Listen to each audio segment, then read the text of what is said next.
Let's turn the pages back to the sun-baked summer of 1981, where at the Gabba in Brisbane, the great Dennis Lillee delivered a spellbinding exhibition of fast bowling, one that etched itself into the archives of cricketing folklore. It was the second test between Australia and Pakistan, played from November 27 to December 1st, and Lillee was at his ferocious best, with the Kookaburra seam dancing off the pitch and the Brisbane heat licking the trough. Lillee steamed in with purpose. The first inning was a classical case of calculated destructions. Charging in from his trademark angled run-up, Lillee struck early and often dismantling Pakistan top and middle order with unwavering precision. His spell 5 for 81 in 20 overs, including 3 maidens. Each delivery a lesson in rhythm, aggression and old-school fast bowling craft. But the maestro was not done yet. When Pakistan followed on looking to resist Australians' dominance, Lillee returned like a storm revisiting a coastal town. This time he was even more venomous, cutting through the defense with late movement and relentless accuracy. He snared 4 for 51 in 19 overs, 4 of them maidens, tight probing lines that squeezed every ounce of resistance out of the visitors. As we rewind time and stand in the shade of cricket's majestic past, this spell by Dennis Lillee remains a masterpiece, etched not just on the scoreboard but in the soul of Test cricket. Bowling to Madassa.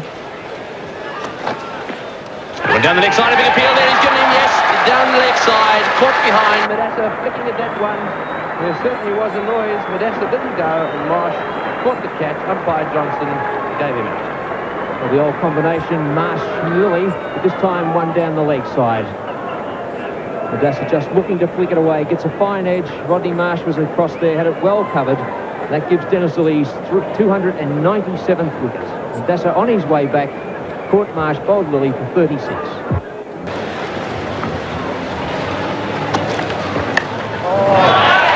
no trouble this time. And that, I think, came from Majid Khan, as he knew that he'd been drawn into the trap. Sometimes you look at a situation and wonder if there is a trap being set. Well, there was no doubt about this one. It was a beautiful piece of bowling. And Greg Chappell took it very neatly indeed. It went quite fast, but it was a set-up by Dennis Lillee and Greg Chappell. 3 for 105. Greg Chappell border and Alderman at slip, Yardley Gully, and the squarer one, Kim Hughes. And he's got him another way. 4 down. Lillee forces Meander to play on. And I think some of the credit for that can go to the thinking of those two, Greg Chappell and Lillee, for getting into Javed Meandar's mind that there might be something short on its way. Plays it down onto the stumps. 4 down now for 111. And a good piece of thinking that by the two experienced Australian players. In store for Raja.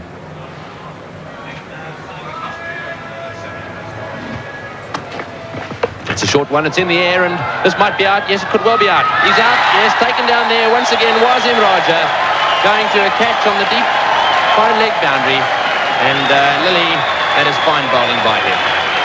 Well, that's his 300th wicket, and he got Raja, who played that shot which really Lillee asked him to do, and what a tremendous performance by him. 300 wickets, smiling away, and there is his 300.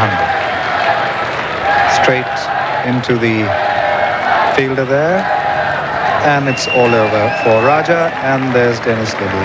Triumphant, successful, congratulations from everyone, and what a great bowler. 5 for 236. That made it 5 for 236. Dennis Lillee, the only Australian ever to reach 300.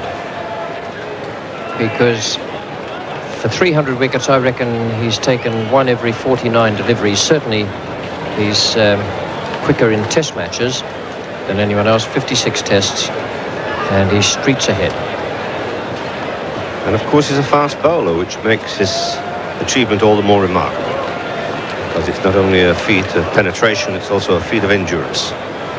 11 years now in the Test scene, 300 wickets to his credit. Oh, and he's done in the same way as Javed Miandad. But that one, I think, was a slice of luck. Javed Miandad's dismissal was very good bowling and excellent thinking. That one was just unfortunate, I'm afraid, for Zahir Abbas. Yes, I think it was the bounce that beat Zahir Abbas. He was expecting that ball to bounce much higher, and he gave himself room to play it square on the wicket, and the ball didn't bounce enough. It hit the underside edge, and from there it ricocheted, sickeningly onto the off stump. And Dennis Lillee very happy about that. The fall of the 7th wicket at 245.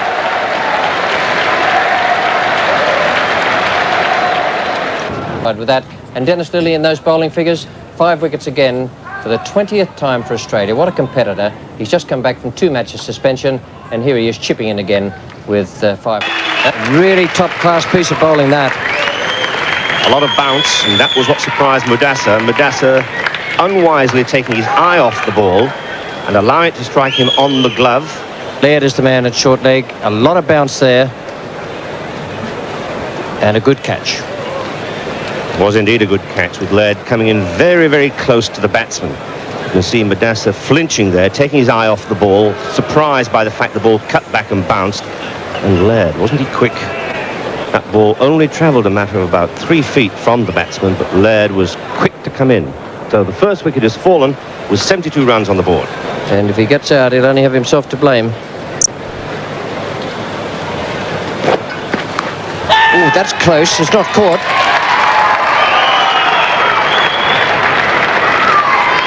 Well, when I say it's not caught, I would have given him out OBW, but we just need to have a little look here. Yes, it certainly would have hit the stumps, and I don't think it came off the bottom edge of the bat. No, I'm fairly sure that you're right. I think that was LBW. We'll see in a moment. Second wicket down now for 90, with Mohsin out 43. It was, in fact, a top edge. He's hitting across it, also flicked the trousers. Now, Marsh didn't know. You just have a look at Marsh's reaction after he's taken the ball. There it is, and it's top edge, then flicked the trousers. We'll come back to it in a moment. Here's the first one behind, where Marsh is looking. And this is a very good shot, indicating the method of dismissal. There's the top edge now. Now it flicks the back of the leg. So there are 2 deflections. And it goes through to Marsh. Marsh uncertain, probably because there were 2 deflections in the back deficit even further, and then the runs that they score become double their worth. Oh, there's a big appeal there. That's out. He's given him LBW, bowled Lillee. And the big question as far as that decision is concerned is whether or not he got outside the line. He certainly wasn't very far forward. That's fine bowling by Dennis Lillee. Miandad given out by Crafter, LBW. Pretty good delivery, cutting back into Miandad from outside the off stump. Miandad stumbling into his stroke, and that ball hitting him much lower than on the previous occasion, and that looked as though it was pretty plumb to me. The bat did not appear too close to the ball, so Miandad's on his way back to the pavilion, out for 38, 5 for 177. Ron Imran. Lillee. Was that one short? It's in the air, and just short. Lawson on the field there in place of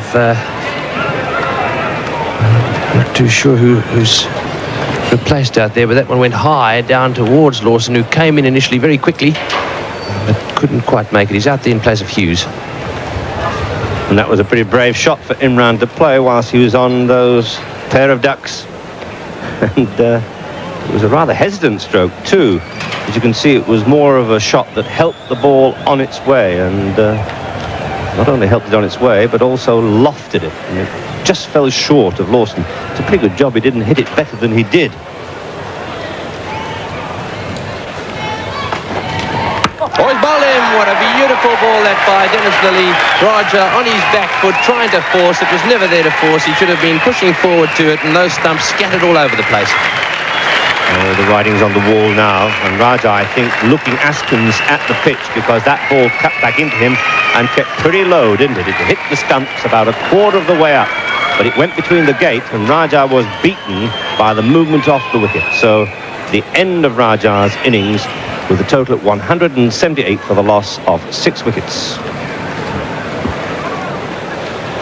Yardley. This spell was more than just a statistical triumph. It was an exhibition of Lillee legacy, a reminder of the primal beauty of pace bowling in its rarest form. It was cricket when the whites were truly white, the contests were fierce, and the game was ruled by men with the menace. Dennis Lillee 9-wicket match haul was not just about number. It was about character, control, and command. It was about an Australian legend rising on his home soil and showing why. In that golden era, he was the heartbeat of the Aussies attack.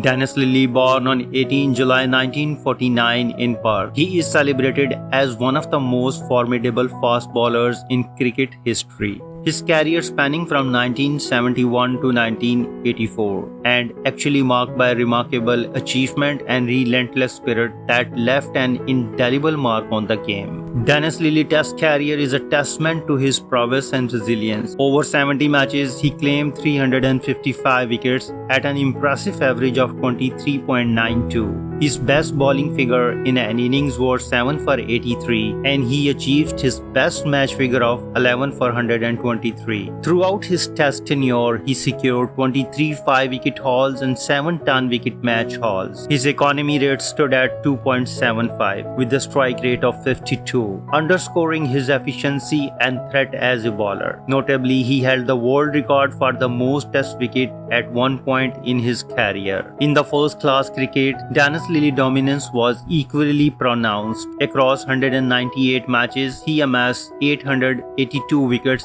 at an impressive average of 23.46. His best bowling in an innings was an astounding 8 for 29. He recorded 55 wicket hauls and 13 10-wicket match hauls, with an economy rate of 2.77 and a strike rate of 50.8. Dennis Lillee contribution extended beyond statistics. His fierce competitiveness and mastery of fast bowling technique made him a cornerstone of Australia's cricketing success. His legacy continues to inspire young fast bowlers worldwide. If you like this video, please comment, share and subscribe. Thanks for watching.